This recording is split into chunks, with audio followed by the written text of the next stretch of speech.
Well, hello everybody, and a very warm welcome to this Business DNA program. This is your weekly edition, and in this week's edition, the second edition, we're going to be looking at chapter number 2, which is entitled Why Be Different.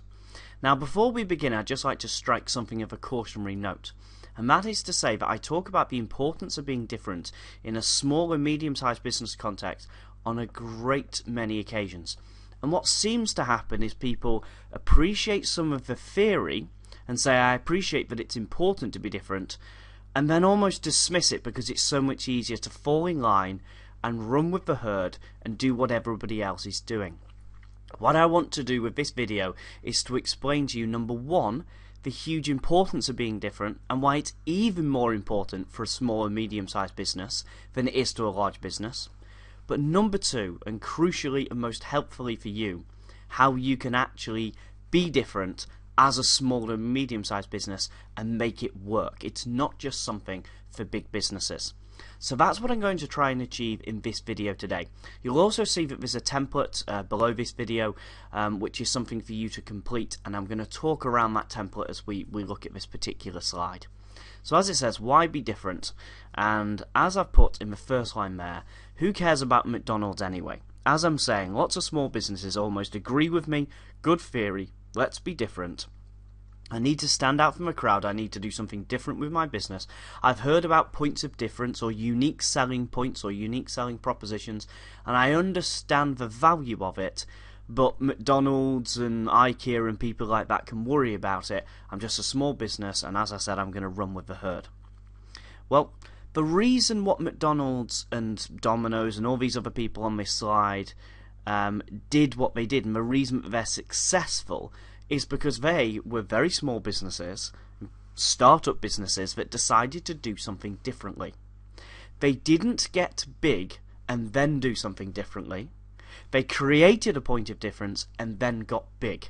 Do you understand the point of Genesis there? It's all about what happened in the early days.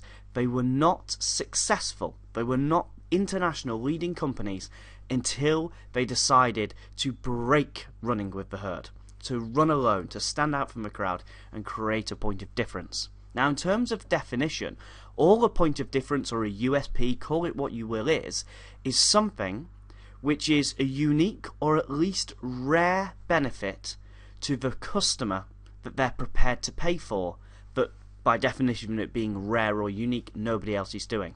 I'll say that again. It's something that a business can do that the customer values that either nobody else or very few other businesses are doing. And that's what a USP or a point of difference is. It's breaking with the tradition and saying, we're going to do something differently that the customers value, that will enable us to stand out from the crowd, deliver a unique benefit, a unique service to customers, and that's how we will grow. Now, next week I'm going to field the top 10 questions I get asked about USPs. People ask me, well, is this a USP or is it not quite good enough, or does it need to be rare or unique, or how do you define that, and is being different just good enough? And there's lots of these questions which might be coming to your mind, and if you have any of those, next week we will pick those up. But in the sort of foremost sense, it's about saying, well, what do customers want? What is their unmet need, their unmet desire that we can fill as a business? And if you can satisfy that need, that want, that desire, and then you can package it, that's for branding, that's what we look at in chapter 6 onwards, and then take it to the marketing, chapter 7 and 8 onwards, and then maximize it with customers, chapter 9 onwards, then you will have a highly successful business. So as I said, what I'm going to do is look at what we really mean by being different, and why does it matter that if Coca-Cola or McDonald's or somebody like that did it, why should you do it? And then I'll show you how you can apply it in a small business. It could be a brand new startup business, it could be a team of a few people, or it could be a company of a few hundred people. That size of business, how can we actually be different? So let's just start very quickly by looking at successful USPs, and there are literally thousands of these. I mean, I could write a book on USPs, and points of difference all day, and you'd always be adding new ones because there are new businesses popping up all the time in the Western economies with points of difference. But I'll pick 5 really sort of common examples because we've all probably used these company services and we're probably quite familiar with them. So McDonald's to start with. McDonald's point of difference is simply that they are consistent. Wherever you go, and I know there are cultural differences, if you go in the Middle East to a McDonald's will be a slightly different menu, but anywhere in the Western world the menu is pretty much the same, the quality of food is pretty much the same, there are thousands of outlets, but wherever you go everything is the same, from the way you walk in, the appearance of the store, the standards of cleaning schedule, the way the food is cooked, the way it's presented, the pricing structure, where you sit, the drive-through structure. Absolutely everything is faultlessly consistent. And the reason it's consistent is because in the early days when McDonald's was just 2 chains, they decided that just about anybody can flip burgers. But the problem people had with flipping burgers is you could go to a burger bar twice, or 2 different chains of a burger bar, and get a completely different experience. Once it could be really nice and sort of good burger, and the next time it could be woeful, or the next time it could close early, or the next time you could get a poor quality service, or the price has changed, or it's cold. It was inconsistent. Now listen to what I'm saying here. McDonald's grew from a two-store business into an international franchise which is hugely successful and delivers humongous profits every single year, simply because they decided that anybody could flip burgers but nobody managed to do it consistently. Does that sound particularly difficult to you? Flipping burgers consistently, delivering a service consistently. One of the world's most successful businesses got there simply by being consistent. Consistency is their point of difference, their USP. That's how simple it is. Now, of course, if you drill into the detail, there's a lot more that McDonald's do as they start to grow to maintain their brand. They're good at their marketing and all the rest of it. But don't get carried away with that big business sort of stuff and say, well, how does that apply to me?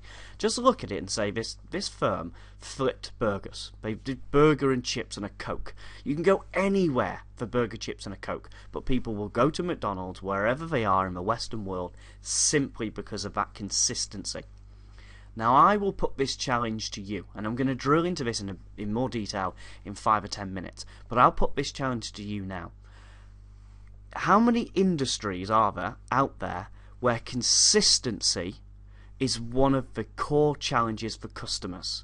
I imagine now in your local area you will find restaurants which are inconsistent, you will find lawyers and accountants and architects who are inconsistent, you'll find IT services, you'll find retail stores, you will find just about any type of business, all the trades businesses, all the retail businesses, all the B2B and B2C businesses have got one of the biggest problems. Take getting a plumber. It's almost impossible to know if they're going to turn up on time, will it be consistent, will they do the job, are they going to disappear? If somebody just came along, created a consistent business that delivered the same quality of service time after time after time and spread that out, do you see the power? But so many small businesses glaze over and go, oh, point of difference, sounds like something only for McDonald's. McDonald's got there through consistency. And don't forget, McDonald's offer consistency to their agreed specification. It's not that they're providing the best quality burgers in the world. They provide middle-of-the-road average burgers, the type that you can get from many other places, but they do it with consistency. Don't confuse consistency with a deluxe service. McDonald's get there by providing a very average product. And don't forget, it's also a very average product that's delivered in the main by, to be polite, young, low-skilled workers. It's not that they have to bring in, a particularly elite group of people to operate it, and I say that with the greatest of respect to the people who work there, but I'm sure you understand what I'm saying. It's not that they're operating on that sort of higher level. The next example is probably something that does operate on a slightly more exclusive level, which is Apple. All Apple decided to do was innovate. They decided that their ability was more to innovate than to provide consistency or something else. And the Apple story is about continuous innovation. If you look at the iPod to the iPads and the Macs and all of this sort of stuff, you can see the progression over time. But they've said, what do we want to be really good at? We want to be really good at innovation. We want to identify stuff that people don't even know they needed. Who needed an iPod before you heard of it? Who said, well, I've got all these CDs, but it's slightly inconvenient carrying them around with me, so I need this electronic device. Nobody had thought of it, but they innovated. Their skill set is clearly completely different to McDonald's. You know, it's not that they flip burgers consistently. They've decided to say, no, we're really clever, we've got innovative people, we will serve an unmet need, an unmet aspiration of the marketplace. And they've consistently done innovation, if you will. But even if they just innovated for one product, it would have been a revolution. Now, you may say to me, well, that's great, they're innovating, but can any business innovate? Well, in every marketplace, there must be room for expansion. I don't believe that any market is saturated. I hear very regularly people telling me that X market is saturated, only for somebody to come along and do something completely different. I'm sure the Walkman, as we used to call them, or certainly I used to call them, I don't know if I'm unfashionable, those little Walkmans you had, where you plugged it in and, you know, these little headphones, and you walked around with this device strapped to you. I'm sure people said that marketplace was saturated. Oh, there's no room for innovation, there's lots of choice in the marketplace, so they innovated, they did something different. Again, that's breaking from the herd. That's doing something differently. It's saying there's a gap in the market, we just need to innovate. Two completely different examples. One which is run by, you know, sort of geniuses, one which is run by not, but the same outcome. They get there by doing something different. If Apple had just decided to produce Walkmans and computers like everybody else and not to be different, they would not be the company they are today. Domino's Pizza, this is almost the most relevant example, and it's quite similar to McDonald's, but it's almost the most relevant example to small businesses, which is Domino's grew to be hugely successful on a USP, and it was a marketing tagline as well, which basically said a red hot pizza delivered to your door in 30 minutes or it's free. That is what they did. Very bold, very simple. They basically said you want a pizza hot, quickly. That's all people wanted from a takeaway. They're not saying, like McDonald's, the greatest quality pizza. They're not saying anything about that. They're just saying, what really annoys you about takeaways? Well, you get a cold pizza and you wait an hour for it, particularly on busy nights or whatever. That's the number one frustration of people with takeaways. So they came along, they innovated, they implemented this guarantee, this point of difference, and it just had an explosion for their business. You can track their success very directly to that one decision. Now, how many businesses could look at what really peeves people about what you do in your industry and could say, we're just going to guarantee not to do it. That's just not happening anymore. That's what we stand for as a business. Now, are you telling me that you can't identify one something that really annoys your customers about your industry, and you can set yourselves up as the people who don't do that? I'm sure you could. There are always examples of where you can do this. The next one's IKEA. They're a funny one, IKEA, but this is another one where I want to use an example of something which their product isn't the highest quality or the most stylish. It's affordable. And that's what they made their USP on, and that's how they became such a successful business. They became different by saying, well, you want cheap furniture, which is okay, it's good enough to look at, and it's not going to fall apart, but it's by no means exclusive or elite. But we will build a brand around that, and we'll innovate. And if you look at their USP, on the one level, the customer-facing level, they just gave you furniture which is okay to furnish your house with, perfect for people on low budgets or students or young people or first-time buyers, those types of people, perfect for that marketplace. It's okay to look at, but you can get it very cheaply. And on the other side of this, as I say, it's a kind of two-pronged one, they created a process that allowed them to flat pack. Now, at the time, people said, you must be crazy if you believe people are going to go to a furniture store, They're going to have a look around, and then we're going to get a trolley, and then we're going to lug this huge amount of flat pack stuff, somehow fit it into the back of their car and drive home. People won't do that. It's too inconvenient, because that process is what saves them the costs. It saves the costs on shipping, on storage, the fact that you have a bigger range. There's a multiplicity of reasons of why that process provides benefits to a business like IKEA. People said they wouldn't do it, but of course they were wrong, because they broke from the herd, and the herd always wants to tell you that won't work. The final example is another process one, and again something which is it's more of an American example. So British people might not quite know the FedEx story in the same way. But obviously FedEx have the guarantee that it will get to the state that you want to send it to overnight. So when it really needs to get there, FedEx it. And at the time, the US Postal Office was even worse, if you can imagine this, than the British Post Office. And parcels were going missing, stuff would never get there, and they just said, we're going to guarantee it's going to get there, or you can have your money back. We will get it there. When it absolutely positive has to be there, FedEx it, and it will be there overnight. How simple is that? People get really annoyed that when they need to send a parcel, a business document, a gift, whatever it happens to be, to people, they don't know when it's going to get there. And they really need it to get there the next day. It's urgent. But there is no facility to do that. Well, we'll just decide to set up a business or modify a business, so that's all that we do. Again, really starkly simple, straightforward, doesn't require any great genius. Yes, it requires effort. Of course it does. No one can build successful businesses without effort. But it's straightforward, it's simple, it's applicable to all business types. Every business could provide something which is consistent, or something which innovates, or something which takes a particular need and guarantees to get rid of it, or something which serves a very clear price-driven need, or something which simply gives people a standard of service which they desperately need and they're willing to pay more for. Any business can apply these. However, if you're still not convinced, let me look at a couple of different strategies that small businesses can use that makes this even easier. They are specialization and locality. Okay?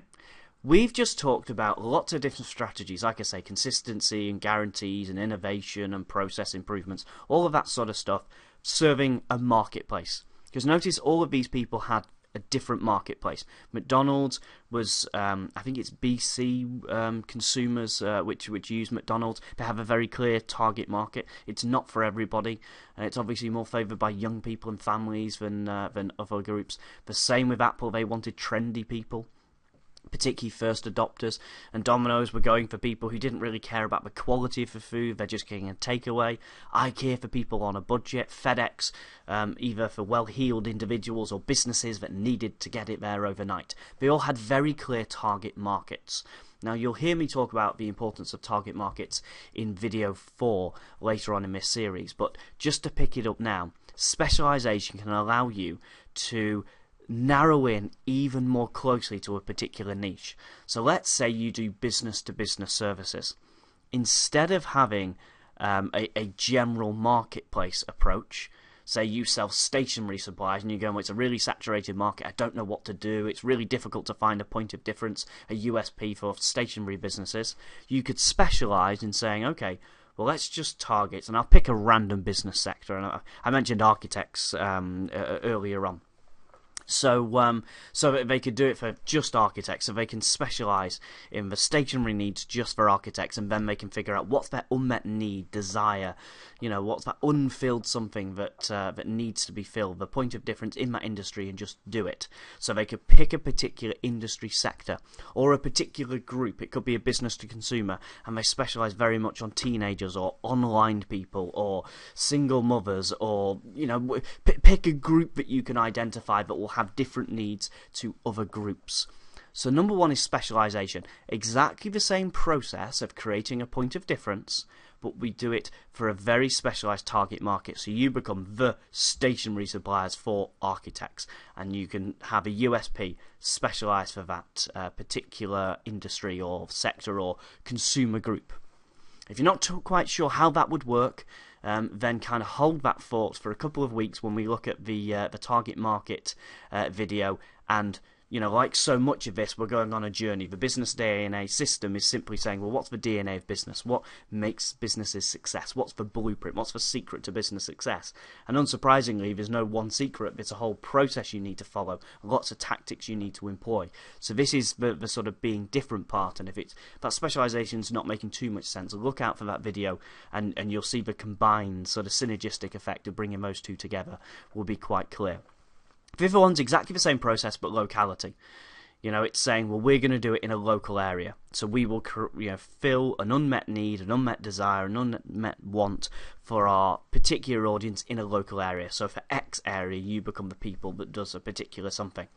With both of those, specialization and locality, what you actually find is very often there will be particular needs that are easier to identify in certain areas. Because or certain demographics, certain groups, because the more narrow you go, the more obvious in that clustering people's concerns become. So when Domino's looked at people's annoyance about pizzas being cold and delivered late, do you see how that was something which may be applicable across the country? But if they'd asked people in a certain area, there may have been something just for that certain area or just for a certain group. I've put in brackets there, optional guarantee. Now, the reason I say an optional guarantee, and we'll cover this in, I think it's module 9 in this program, where we look at fully how to create guarantees and how to structure them and how you do it. But if you can guarantee that you will deliver your USP, then it's even more effective. For instance, for FedEx to say, we'll get your parcels there overnight. That's what we specialize in doing. You put something in the post in Phoenix, and we will get it to Michigan overnight, and that's what's going to happen. That's great, it's good marketing, and you can probably survive on word of mouth. But if you guarantee to do it, if we don't do it, if we don't go from Phoenix to Michigan, and it doesn't arrive next day before 9 a.m, we'll refund the difference, or we'll even refund the difference and give you some sort of compensation as well. Now, as I say, we'll look at the mechanics of how you use guarantees later on in this series. But just to flag it up now that you can use a guarantee, and they are incredibly powerful as a way of saying, well, it's not just talk. It's something which we're guaranteeing to do. So it's not just a USP or a point of difference we've developed that we talk about. We're very serious and we guarantee to do it. So that's an optional guarantee. Now, what I'm going to do now, and this is the bit linking it to a small business, is I'm going to say, well, let's have a look at what I would call USP categories or point of different categories, and give you some sort of random examples from companies you may know, or also ones where I believe you could do it for particular groups or particular areas, and just show you the different categories. Now, don't feel limited by these categories. I'm not telling you that you absolutely must pick one of these. There's no other point of difference category in the world. There's thousands of them that you could look at, but I'm just going to give you some examples. I'm going to bring up the template and I'm going to say to you, well, have a look at this. And for the next week, just reflect on this and wonder what could you be doing differently that would add so much more value. So let's have a look at these categories. One of them is lowest price. Now, lowest price is probably my least favourite category, but it is a category. You can just, set yourself out there to be the lowest price for a particular target market. Lidl or Lidl are a company which do this. They say, well, the cheapest food you will, and dry goods and that sort of stuff you will find here. One of the reasons it's not my favourite is because, for me, one of the best USPs is something which cannot be copied. Or not very easily copied. It's very difficult to implement what you're doing, and absolutely anybody could just lower their prices, whereas it's much more difficult to do any of the categories. And also, obviously, it's difficult to make money when you're undercutting everybody else, but it is a category nonetheless. So that's one particular category. The next one is new. This is innovation. LoveFilm saw the gap in the market. They saw what Netflix were doing in the States. LoveFilm, an Amazon-owned company, said, well, we know that this is something that other people are doing, but nobody's doing it in this territory. Nobody was doing it fully in the UK. There weren't UK-based companies. You could join Netflix on a UK subscription. However, you couldn't get stuff in the post, and people still liked that experience of online and post. So they innovated. It was for a very particular target market. When you look at the people who use their services, they fit certain demographics. It's not appealing to everybody, but it was filling an unmet need that people had. Now, people may not have known that it was one of their needs, like I said about the iPod. That's a great something about innovation. People might not know that that's what they need. People weren't saying, oh, we need a love film service like this, the same as they didn't say we needed an iPod. So you have to innovate, and you have to use some sort of thought to say, what would my target market, or a target market which I will create and identify and accept, what do they have? What's the one something within our skill set and our range of services that they absolutely want, they need, they desire, it's an absolute clear something which, if it was available, they would purchase it straight away and nobody else is doing it. Now, the next example, rarity, is something which any business can do. A business could create, say, they decide, well, there's lots of restaurants in town, but how can we do something differently? So you decide that you could have a star chef, you could get a Michelin star, and you could do your marketing around that. Very applicable to a small or medium-sized business where you could take that particular example and say, well, how do we stand out from the crowd from all the other restaurants in town? The next example is exactly the same with quality. It's saying, well, how could we stand out again from all the other restaurants? Well, let's say we can't get a Michelin star, or we can't do anything unusual food or something like this. We could just decide to say we'll provide the absolute highest quality, so it's the best restaurant in town, or the quality is consistent, a bit like the McDonald's example. Very easy for a smaller business to do this. The next one is guru, or authority, a kind of informational marketing strategy. And I'll use an example of this, of the money-saving expert Martin Lewis. So I think it's something of a, whilst other people have done it before him, in the modern era, it's quite a very, quite a clear blueprint for how to use expertise as your positioning. Money Saving Expert, which obviously they raise huge amounts of money. I think they were sold for about 90-ish million. So they provide customers a range of services and obviously get subscriptions and that sort of stuff, all around saving money and being wise with your money.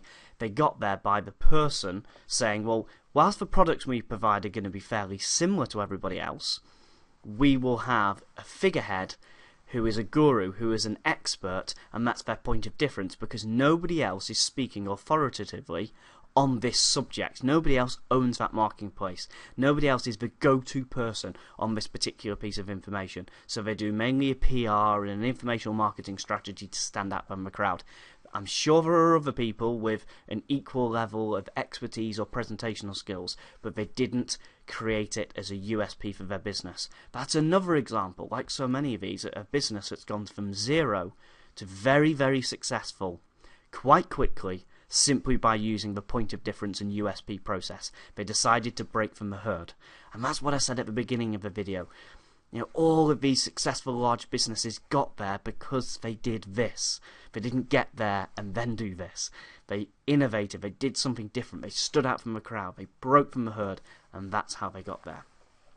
Next one is service. An authorized dealership is a way that you could break from a sort of standard of service in the marketplace. With motor repairs, people might be incredibly frustrated with the standard and the variability of standards. So an authorization dealership, or you could have a guarantee that MOTs will be completed within the hour, or that they'll never charge you more than the agreed price, or they'll get it done in an agreed time frame. Particularly in a local area, there might be a sort of surfeit of providers, but a lack of quality, a lack of service. And you can sort of, guarantee. You could set your business around that particular USP and market and brand and sell that, and then guarantee it if you want to. The next USP is range. Now, this is where kind of either locality or specialization come in a very direct way. Because if we look at Amazon, one of the reasons they're so successful is you can get almost anything there. Any book you want, you will find it there. Now, it might be difficult for you to do that straight away. However, you could pick a very particular group, let's say it's, I don't know, train spotters or architects if we do a B2B example, and you can say that we will have all of the range within your particular industry, whatever service you provide, all of the range of that particular demographic could ever have. So it's not that you're providing all of the products in the world, but you're saying for this particular group, specialization, we will have it, or locality. In this local area we can do it. There might be an area where there's a lack of some bigger brands that have great range and you could do it. Or online you could do it, something like that. The Amazon example is online, but don't believe that this has to be an online provider. That's not what I'm saying. It could be, as I say, a local store or an online provider. It doesn't really matter. The next one is speed. I was told recently about a business in New York, and I'm yet to use it, but I'm looking forward to giving it a go when I next pop over there, where they'll deliver any shopping or anything, it seems any request within reason, within an hour. So if you want a Jets top because you're going to the Jets game tonight during the NFL season, obviously, then you can just call them, place the order, and within an hour they will deliver it wherever you are. So it's not even to your house. But if you're sat in your office saying, I'm seeing the Jets tonight, and I want a scarf or a top or a whatever, they'll go out, they'll personally buy it, and they'll hand deliver it to you. Now obviously they charge a premium for this service, but they're clearly tapping in. Maybe it's a big city syndrome, but they're tapping into an unmet need by people. And it's quite simple. I mean, who couldn't do that? It's personalised shopping. You just have people on standby. It's easy to deliver, but it fulfills a need for people. Again, an idea that anybody could use. The next one is really in here just because it should be listed, but it's still within the reach of small businesses, but probably on the specialisation or locality. If you look at brand leadership, Coca-Cola and Pepsi lead their marketplaces simply by being the brand leader. People go in and they say, I want a Coke or I want a Pepsi. They don't pretty much buy anything else because they dominate the marketplace. They do this through brand leadership. Now, for any product that you sell, then it's probably going to be difficult to do that straight away. However, specialization or locality allows you to. You can become the brand leader for, as I mentioned, architects or a demographic group of people in a local area or an online community or whatever. You can become the go-to brand, the go-to people in a particular industry. So follow the Coca-Cola example. And the interesting something about Coca-Cola and Pepsi is, if I was to ask you, well, which one do you prefer? The simple something is, no matter what your preference is, you'll probably consume both of them, simply because their brand leadership is so popular that they're the only two options, and sometimes there's an exclusivity, but that's it. There's nobody else pushing into that marketplace. So it's a funny way that you can actually command a marketplace without really people having a great affiliation to you. They just know that you're the big players. Hire cars is another example of how that happens. Certain airline providers, there's so many of these examples. The next one's guarantee. I've mentioned at the beginning an optional guarantee, but you can actually build a whole business around guarantees. I put better a design guarantee. Let's imagine you were a design business and you decided people's biggest reservation when placing design orders was they don't know if they'll like what they get, and you would guarantee if you don't like it, we'll keep working on it until you're absolutely happy with it. So a guarantee in and of itself can be a USP, a point of difference category. Or you can just take any of the other categories and then guarantee it as a kind of two-pronged approach. The next one's process. Like I mentioned, IKEA had a process. Primark have a process. It's for a particular target market. I don't know their target market exactly, but I presume it's younger people, quite trendy people on a budget. I would imagine that would be the people they're appealing to. And they've decided that because they've got a process that they follow, that enables them to save costs, economies of scale and economies in a direct sense, meaning that they can deliver the type of clothes people want to wear, their target market want to wear, but packaged in a process that enables them to do it at very low cost so they can still profit. Now obviously there's perhaps some ethical issues with how they do it. I'm not, I'm not saying that I support all that they're doing, but I'm just using that of how you can innovate with a process, just using that as a particular example. The next one is a single issue, Ronseal, that kind of, it does exactly what it says on the tin. If you want to paint a fence, this is the stuff to paint a fence. They're being very direct, very simple, very bold, very one single issue marketing. What's the one something that really people need and they're probably not getting from anybody else, and just make that your whole brand, make that the whole purpose of your business. Make it absolutely obvious what you do in a very direct way. The next one is, in many ways, the antithesis to the lowest price, which is the highest price. And as much as people will shop for the lowest price, there are certain people who will shop for the highest price. And, cars are probably a good example of this. There are people who will buy the most expensive, exclusive cars because that's what they believe they do.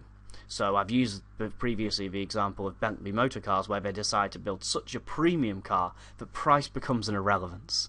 People want that car because it's a target market that can afford it. They want to be seen in that particular car. They want to be seen in the highest price.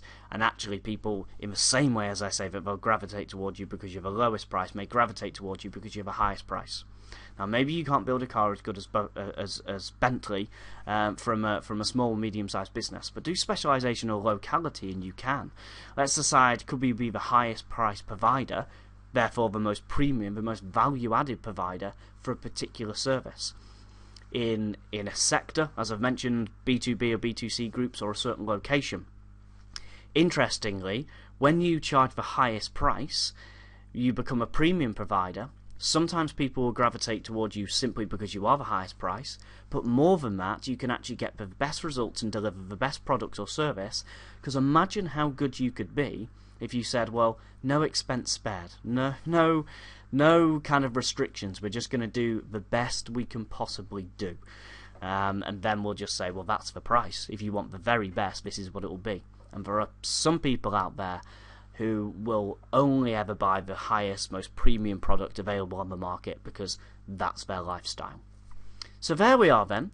They're the sort of options, if you will, and as I said, don't feel limited by those, but they're the most popular categories that I can suggest to you. And as I said in the final column there on this template, you can enter your own. I'm not saying you should be bound by these, but what I am saying is every successful business got to be successful because of a point of difference, because of a USP. Therefore, that point accepted, surely it makes sense for a small and medium-sized business to do that, because even if you don't want to become a global company and dominate the world, you will still be more successful. And I've done this with so many clients, I've seen this so many times. When you have an effective point of difference, an effective USP, the difference it has across the whole of your business is dramatic and very quick and very effective and very profitable, very successful.